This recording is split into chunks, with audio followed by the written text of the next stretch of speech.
yeah. I've been dropping songs twice a month, still not feeling like I write enough to keep the peace. I just keep releasing, look, another beat is gonna bite the dust. This practice. Thank you guys so much for tuning in and checking out episode 3, or 2A as we called it in the video, of Before the Line, where I actually got a chance to catch up with Jeremey Davis as he came into town, into Winston-Salem today to produce the Rambling Rose all-women's triathlon at Salem College. Also like to thank my man Nic D for letting me use his song Mood as our intro and exit songs. Be sure to check it out on YouTube. It's called Mood by Nic, capital D. They keep guessing what I'll do. Give me proof, gotta prove.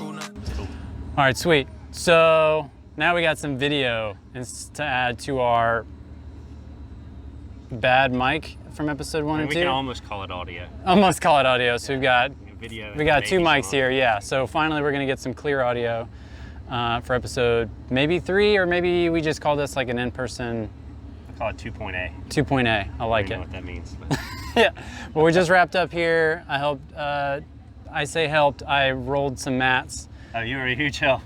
You're a legend from the set us that, from teaching us how to roll this fencing. I rolled fencing and drank some hot rain, which is, I guess, a new energy drink. And then he was in town. So anyway, so I'm Jefferson. I live in Winston-Salem. This is Jeremey Davis, living in Greenville, but he's all over the East Coast. So since he was in my hometown now, let's do episode 2.A. 2.A, yeah. So we were gonna talk about in episode 3, so you've decided, but I think maybe we should just talk about the event today, how it went.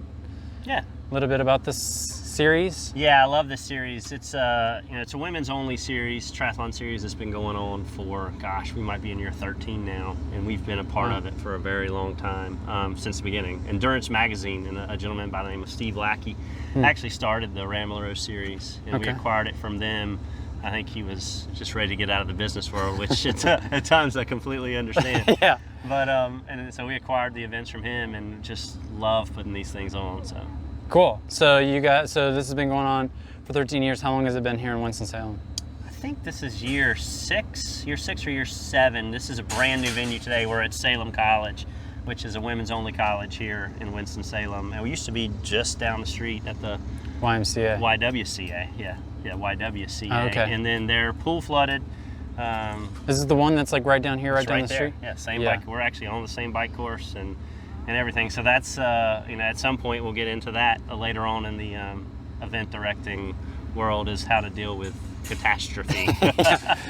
When things force your plans to change, which is quite often how you adapt and how you relay that message to your customer, your athlete. Yeah. So it's a big deal. I mean, it happens a lot. And we don't realize it, and we realize it because we do 30, 40 events a year, and when you're doing multiple events, there's always something that goes wrong.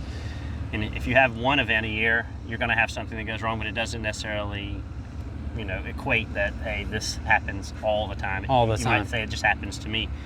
Yeah, and so I guess how you communicate that to your athletes, to your participants, is everything. So what is some of the stuff you guys do when changes happen? How do you get the word out? Well, the first thing I would always say is to be as truthful as possible. I mean, as event directors, there's some information the athlete honestly just doesn't need to know. Yeah. If the police are giving you a hard time about a specific section of a course, but you feel pretty confident that section's going to get approved, there's no reason to include the athlete in that. They don't need that minutia. But be pretty honest and say, look, the YWCA has all of its pipes and everything, and all its pumps have flooded. We don't have a venue. Right. We're still going to make it happen, but we currently don't have a venue. And saying that and just being upfront, I think people give you a lot of leeway, and they understand. I mean, they understand that we're doing everything we can to make this happen. So Salem College had a pool that you guys could use. It's amazing how once you put that out there, and obviously it's a big deal to the town of Winston-Salem. The YWCA's pool is not there. A lot of people depend on that pool for swimming and swim lessons and aquatic stuff. So word got out that we were looking for a venue, and Salem College stepped up. This is the first year that they have a swim program, Oh, is it first year? Because I saw Yeah. a lady walking around with Salem College swimming. Yeah. And so I was like, oh, well, I mean, I didn't know, so I assumed they always had a swimming program. This is year 1, and Tim, who actually is their head coach, approached us and said, hey, we've got a pool. That's awesome. And we were like, hey, we need a pool. Problem solved, yeah. And it's great. And this is a women's only triathlon series, women's only college. It makes perfect sense. I mean, it's just one of those things that That's the serendipity of event production and being part of a community and just putting it out there, I think. it is. So It when is. folks try to solve the problem without including the community, and then they're pulling their hair out, that's why. Well, it's back to your point that you've made in both episodes now so Yeah. far, is the community's key. Yeah. And this is another example of community. We're supposed to notify everybody along the route, and Right. we did. And but there is some other impact that we never would have Right. envisioned. There's a church right here on campus, Right. in the old Salem side, and they were having a huge Yeah. love fest today. And so they kind of, let us know, I mean, nicely, but Yeah. hey, we've got this going on and we don't know anything about this, and why are Right. we just hearing about this? And it's stuff like that. So it's like, okay, it's great. It's serendipity that we have this site, but then all of Yeah. a sudden, 2 days before, you're dealing with another Yeah. potential roadblock. Yeah, truth be told, I was a little late today since I didn't have to work today. I slept in a little bit and then tried to drive in. I was considerate enough to all right, the roads are probably going to be closed, so I'm going to have to park somewhat distance away. The only homework, shame on me, the only homework I did to find out where the start finish was to look on Facebook. And I was like, all right, and then I parked a mile and a half away. And then I don't know, people would complain about, I was following the athletes, and I was actually following them up the course instead of where the start finish line was. Yeah, And we I'm were asking just for, as guilty. we're getting some water here, yes. And I got another one too. Awesome. Thank you so You're much. welcome. Yeah. So let's talk about some of this water real quick. That's right. It's fantastic water. I'm a big fan of it. So you're a big fan. So this is not just tap water, folks. This is It's Kangen water. Kangen So water. it's been ionized. Basically, the ions have been split. Yeah. So you take, let's say 7 pH, let's just say that's normal, and they split it. So this might be something like in the neighborhood of 9 to 9.5 pH, and on the other sides comes out Clemson math, 14 minus 9.5, carry the 3. It's like maybe 4.5 or 5.5 on the other side. Sure. I know you don't believe in this kind of stuff, but I don't know yet. I just don't know anything to make any sort of statements that it's good for you or not. I will. It is. Trust me. Trust but verify, maybe. Trust and verify. Yeah, that's probably true. Sure. That's a key thing. So I have been somewhat lucky enough to have good genes, to where I've not had to monitor a whole lot. Oh, here we go. awesome. Thank you. Thank you. Oh, there we go. Yeah. See right there. Neutral. pH. Yeah. See. There you go. I love it. So we're here in Salem College. I actually heard I don't know her name. She was with the swim club, but she was like, next year I want to have our athletes compete. Right. And any other teams that have athletes in town, Right. They compete as well. Yeah, it's really neat, and it's something. Obviously you're not going to see a lot of Division I athletes, multi-sporting. Yeah. If they're fixing to get into their swim season, they're probably not going to be out doing triathlons and Right. things. They're probably strictly prohibited, actually. But with a Division III Maybe. school like this, Sure, yeah. I mean, they have that ability, and it's really cool, and they're really welcoming. I mean, I think that's Yeah. the other thing, talking about community, is finding the right fit. Talking about if you want to have an event or not, Yeah. kind of touching back on one of the previous episodes, is it's almost, there are times that you find a venue and you think, that venue is so perfect, I have to Yeah. have an event there. This kind of worked backwards from that. Mm. Like, we didn't find the venue and say we have to put a try there. They found us. But there's plenty of venues that we have seen that we've just said, I don't know what we can do here, but this is a spot that we need to have something. And Yeah. this is kind of one of those venues. And with it being such a small school, I mean, we're literally out here, the president of the school is out here cheering people on. That's and, awesome. The head of the aquatic and the athletics department is here saying, this is so amazing. Helping out. I mean, yeah, they're all out here volunteering, and it's, Yeah, I've got to give a shout out to the head park ranger at Kings Mountain State Park. His name is John Moon. He's a relatively new head park ranger to Kings Mountain State Park, and I used to also work with a head park ranger at Santee State Park. But those two, and he's since moved on, lives in Tennessee or something, but they get it. Like, if you're hosting an event there because folks want you to have an event there, he's been like, this is awesome. How do I get more people in my park? Because at the end of the day, whether it's you bringing them in, somebody's family reunion bringing them in, a triathlon, a bike race, a trail race, whatever, bringing them in, at least they know what the park's got to offer. Or in this case, Salem College has to offer, what downtown Winston-Salem has to offer. And for folks in leadership positions, I especially pick up on when those people in those positions understand, like, this might not have a immediate visible impact on my community, but it's bringing folks here, and at least they'll leave with a story, and they'll know we were as hospitable as we could be to make sure they had a good time. That's it. And it's, I mean, we're in a world where there are so many opportunities, be it event site opportunities or racing opportunities, that to do anything to jeopardize even one person coming in, you can look at it from that standpoint of, I need to protect.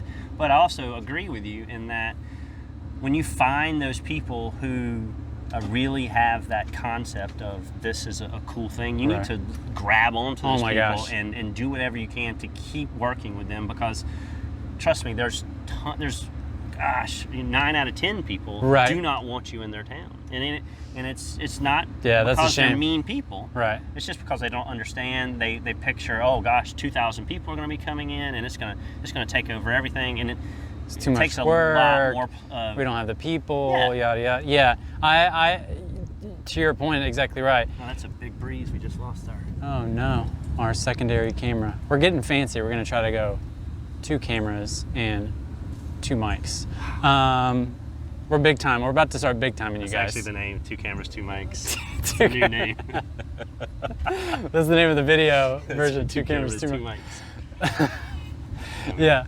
So for every one venue where the venue owner, major stakeholder, is like not only amazing to work with or easy to work with, but welcoming and encouraging and supportive, there's 9 where you find a venue that's like, oh my God, the bathroom's easy to get to, they've got huge parking, there's not already a million events going on here. It's just like, you're like, I found the spot where we can do something big and amazing. And you start working with the venue manager, and they're a complete curmudgeon.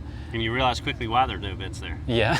Because that's true. You're like, oh, I found the spot. And you probably didn't find the spot. You're probably just learning the lesson like everybody else. Like, maybe you tried, and I think the person was a clown. Yeah. And I definitely think we find venues because we're looking for them. I mean, there's only a handful of people who are seeking out venues that are new. And but yeah, it's we've had that happen several times. It's like I found, I always call it my White Lake. So White Lake is a venue in North Carolina that our North Carolina team produces. It's been a half sprint international there for eons, and it either your White Lake or your Lake Logan. Okay. Just the 2 most perfect venues that you could possibly ever have. I mean, crystal clear lakes, roads for miles, close to everything. Parking's easy. The facilities are top notch. I mean, we found several of those, and people have been like, "Yeah, we don't allow swimming here." And I'm like, "Why?" We allow boating. Yeah. But what if someone falls off their boat into the? Are they then contaminated? Yeah. They get a fine. And then I love the ones. Well, this is a reservoir where people get their drinking water, so we can't have people in it. Don't worry about the birds shitting all over your lake. But whatever. Yeah, or the fish or everything else that's in it. But with that said, the algae. Salem College was fantastic. Yeah. We had an amazing venue in Maryland called Fair Hill Natural Resource Management area, and it was old DuPont family farm, and they actually have a bunch of horse stuff there. It's a huge equine facility. They had over like 90 miles of trail on their property, and they're like Maryland, where the Cecil County Fair was there, which was huge. Amazing venue, huge bathrooms, unlimited parking, easy to work with. And the challenge we ran in there was everybody else learned that, so everybody else also wanted to have a race there or some sort of event there. So now you're like calling over a year in advance to book your weekend before somebody else does. Yeah. And then at that point, since they're so loose, it's like what's going to separate your event from theirs, and it's almost time of year theme. And is your production good? Or do you care? Do you respond to the comments? Are you sympathetic with your each and every customer? I mean, me personally, I enjoy being at the finish line of an event more than any other part. I like being out shaking hands and kissing babies as an event director, but normally as an event director, especially with a small crew, there's a gap that needs to be filled, and it's our job as an event director to just feel where that gap is and go fill it, so that all the rest of the runners, like when they finish, they're like, oh, this was great. I had a great time. I didn't think there was anything. So it's like, and if that happened because you were able to go plug that gap, then awesome. That's right, and I think that's one thing, and we'll get into this too. That's in episode 6. It's race directing 601. But Yeah. if you are a race director, one thing to keep in mind is that you really just do not need to have a scheduled task on race day, because whatever that task is, it will not get done 100%. Nope. I mean, today my task was to just simply take pictures. I've got a fantastic crew. Mary Tofflon does all the event planning.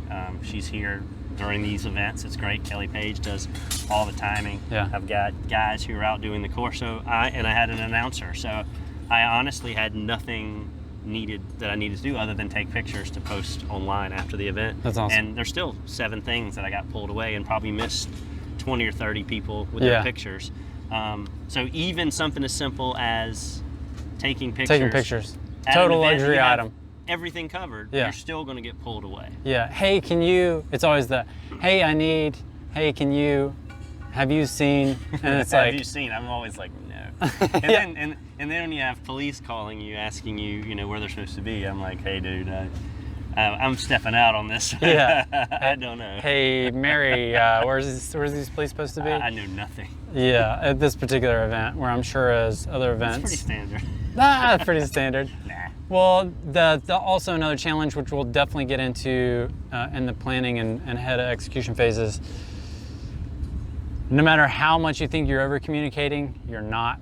Yeah. Because it is, as I learned super early on, probably my first 10 events, where I'm up doing stuff myself till 3 a.m. and I've got to be up at 5 a.m. to get out there to go set up stuff. You're like, And that's because I did why a am I even bad getting it job of like delegating and relaying that communication and disseminating information.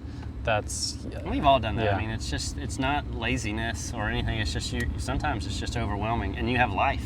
Yeah. I mean, I think that's the hard thing that people just don't grasp is that I define myself as a race director. I mean, it's freaking Facebook.com/race director, for goodness sake. I got in early on that one. Yeah. That's But, pretty clutch. I have a life and I have other things that I need to do. And, sometimes, just like anybody else with a 9-to-5 job, you want to shut it off.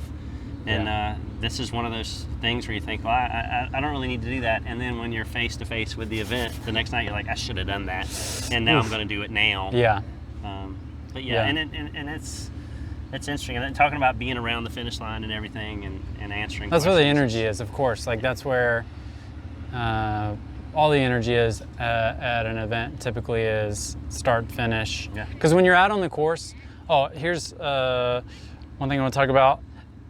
Endurance events it's the only type of event where the customer is also the performer of the show. Right. So like a concert, That's a good you're point. the customer, you paid your ticket, you come and watch. But at an endurance event, you're the customer and you've paid your ticket and now you're your own show. And Right. so That's a good from the pageantry side and event excitement side, we have to make sure, like one of our jobs is to make sure you as the athlete feel like you did a good job. Right. And that's a shitty place to be because I can only create an environment that leads to a positive experience. Right. But if you, as the customer, as the athlete, don't think you did a good job, how quickly are you going to blame maybe the race director? Oh, you're the first one you're going to blame. I mean, the only other person you would blame would be a volunteer that turned you the wrong way or a police officer that steered you the wrong way, even though he was pointing to a Right. car and not you. But There's a lot of battles you can lose there, not many you can win. Yeah, and I mean, I you know, it's a sad thing is, you know, I totally respect the athlete who gets turned the wrong way on a course and realizes they had made a stupid mistake, and I never hear about it.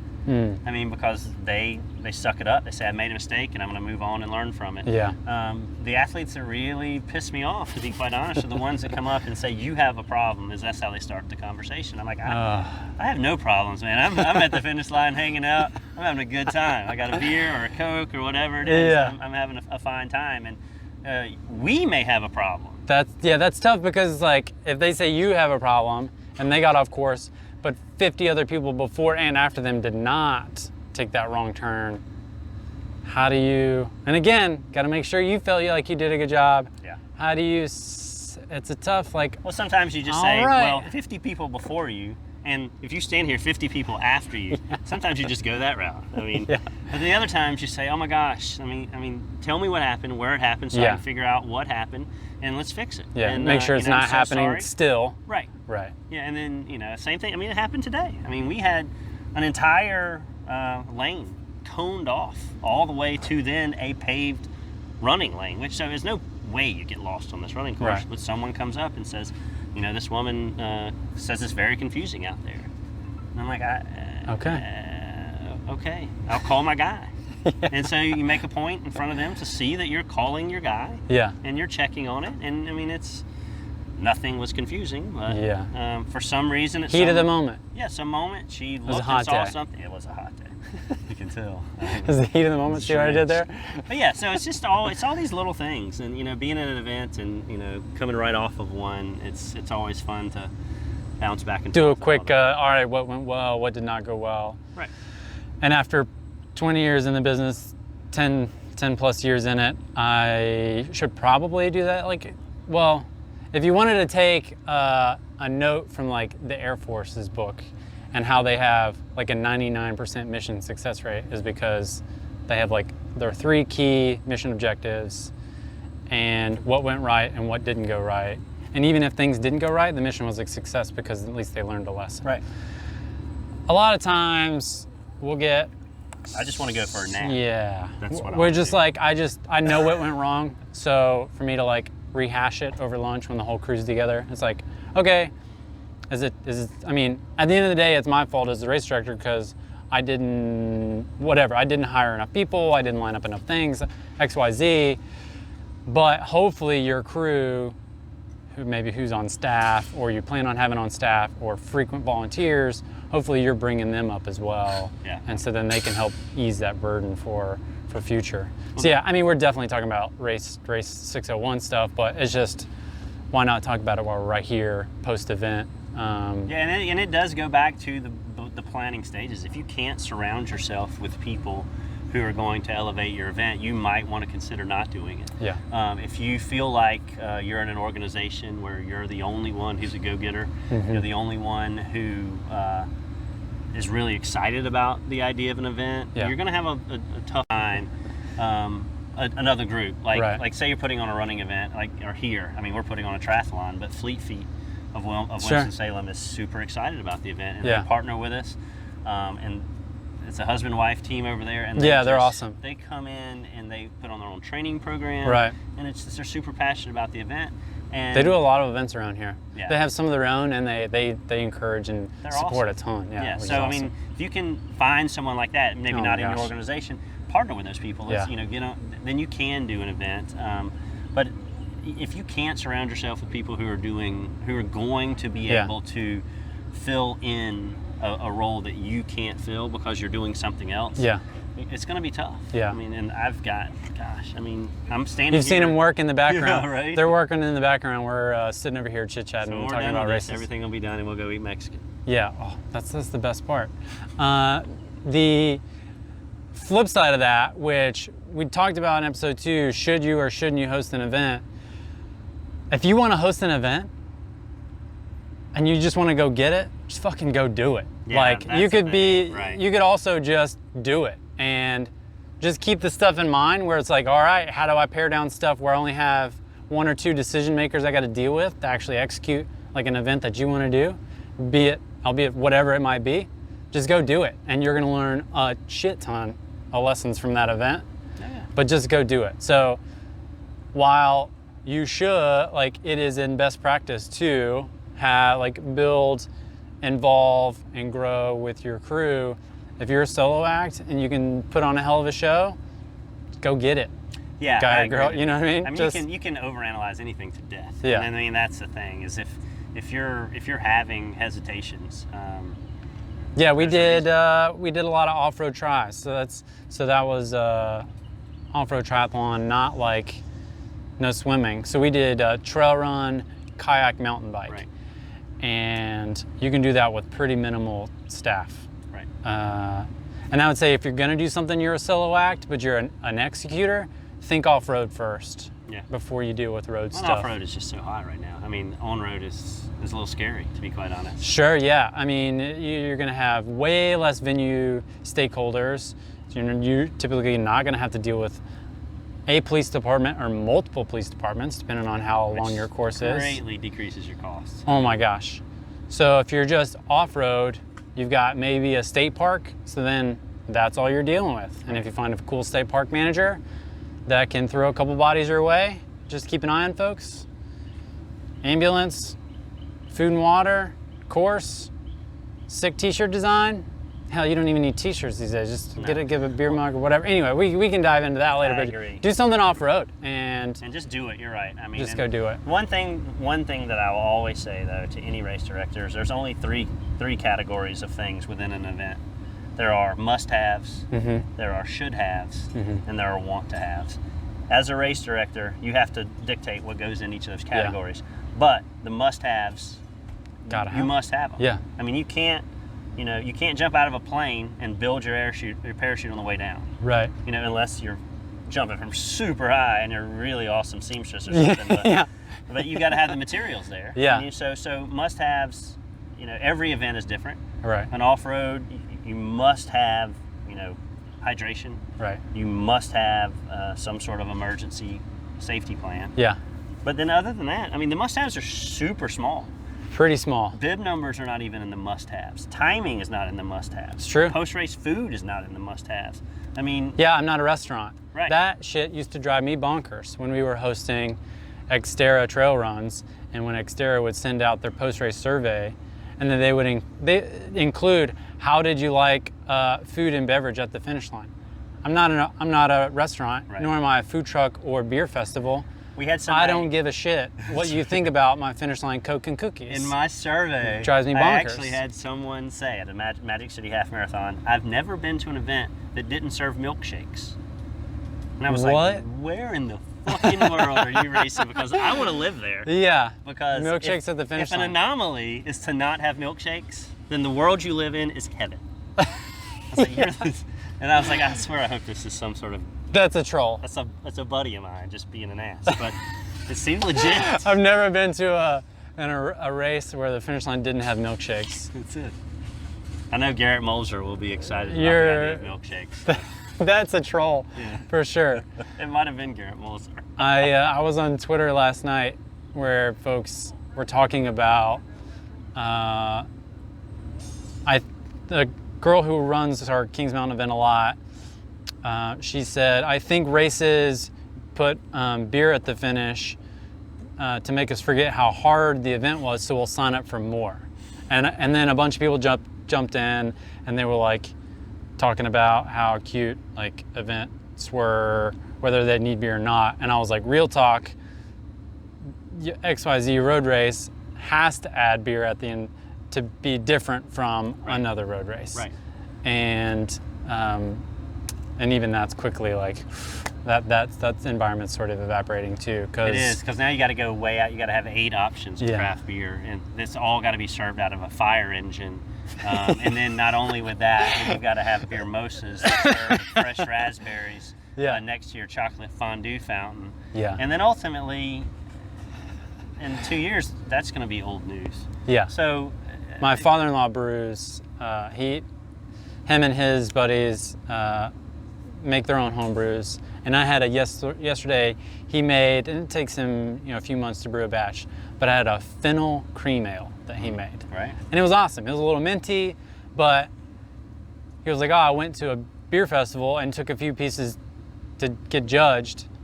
And he said, you know, the beer fest is quickly becoming, he made the comment while we were hiking yesterday, he said, beer festivals are quickly becoming what your weekend 5K has already become. Is now, instead of, oh, where can I go find a weekly, you know, it's not, you know, how far away do I have to go to a 5K this Saturday? It's which 5K in town am I going to do this Saturday? And Triathlon is the same way. Beer festivals. Yeah. You think triathlon's still the same way? You think there's a Well, lot? we're on the decline now. Less and less triathlons are happening. For a while, it was. Hell, we put on as a company on any given weekend at one point 6 triathlons within probably a 6-hour drive. Wow. You know, on one weekend. And so there used to be a time in, you know, the late 90s, early 2000s where it was no problem to drive 6 or 7 hours just because there was a triathlon going on. Right. Now, Because that was the only option. Yeah. Well, why would you need to do that now? Other than Right. now, if there's an amazing triathlon, Chattanooga Of course. Waterfront, Team Magic does that event. Memphis, That's a is that the same destination crew event. that's Memphis in May? No, it was Memphis in Yeah, May I did. was like I think their company name was Memphis in Oh, May or okay. something. I don't remember exactly, but they're I won They're defunct now. a check there. Memphis in May is defunct. nice. Yeah, I think it. I did the off-road race on Saturday and then the on-road race on Sunday. Like a young dumb It idiot. was like the thing. I mean, it was that and Mrs. T's, you know, in Chicago. I mean, those were the big things. Wildflower. Oh, you hear just like legendary stories of Wildflower. And all those events are gone. Wildflower's gone. Yeah. Oh, that's too bad. You know, Terry Davis and his crew out in California, I mean, they just did an amazing job. I mean, just amazing job. I mean, like you said, folklore. You know, you talk about all the co-eds at the aid stations with the topless water, you know, the water stop, and you know, camping for days, Right. And just Before trying and after. and so it's a shame that those things are gone, but that's just the way that it works. And, Yeah. if you're one of these people who, you know, lament on the times gone by, then you're just gonna slowly sink into your grave, man. Yeah. Yeah, then if you're busy complaining, you're not busy building, That's it. and that's on you. And I love to complain, but I always have to follow it up. Like Yeah, balance it out with it's some fun to building. like complain as I'm building. Like I'm building new race racks. I'm like, I gotta build new race racks. I'm like shoveling stuff in the garage. I'm like busting out my arches to like pressure wash on a Saturday. Becoming a soon middle-aged man if you didn't complain about everything that you did while you were doing it. And people are like, you chose to do, you can Yeah. stop. No, I can't stop. No, if I don't do it, somebody else will, and I don't want anybody else doing it. I'm just an old curmudgeon. Yeah, I no. can't wait to be like 65 or 70 Yeah. and just be walking around, "Arr!" not even saying words. You didn't set that finish line up right. I'm just, "Arr!" Where's my daughter at on the course? Like knowing full well how all the systems work, and you're just like trolling the. Can you tell me what pace my daughter's running? Nope. Oh boy, now we're getting it. That should be an episode of How to Troll a Race Director 101. We will. Think of all the things that you can do to just piss off all your race director friends. Yeah. Just send them these emails. Yeah. Well, I got a lot of that we went to the Run Sign Up Symposium. We ran a little 5K one morning, and as we were crossing the finish line, we were giving Crisp a hard time. Chris timed it? Yeah. Lovely. Yeah. So we ran across the finish line. He's sitting on the sidewalk, like timing everybody. There's like 35 of us that ran. And so half of Did he us. time it with chips? Yeah. So half of us would just stand on the finish line. So it would just like keep reading and beeping, asking like You're making my face hurt. when and where folks were. And of course, he's like, haha, very funny. But we didn't think it was funny. No, and none of us thought it was funny, but we all thought it was funny because we've all been there. Giving Chris a hard time is always funny. So. I got to, yeah. I mean, he's helping me out so much. If I didn't make it feel like work for him, We're then just looking in the camera to see how much of the finish line is done to see if we can Yeah. finish up. yeah. All right. Well, thanks so much for tuning in to 2 cameras, 2 mics on the Before the Line podcast. We're gonna go pretend like we're helping finish wrap up, and we'll catch you next week when we both have 2 mics. We both, and I mean, professional quality mics. Yeah. It's waiting. Although the picture I took of it, I didn't realize it was upside down. So I'm gonna get that corrected. Well, when you put it on your boom, it'll be upside down. Oh, okay. Well, then that's what I was going for. Because I did get the boom. It came in the mail. Arthur told me about it. Arthur. Thanks, Arthur. All right, guys. Thanks so much. All right, peace. wheel spinning. Guess I gotta deal with it. Same thing, nothing changed. I just feel different, like real different.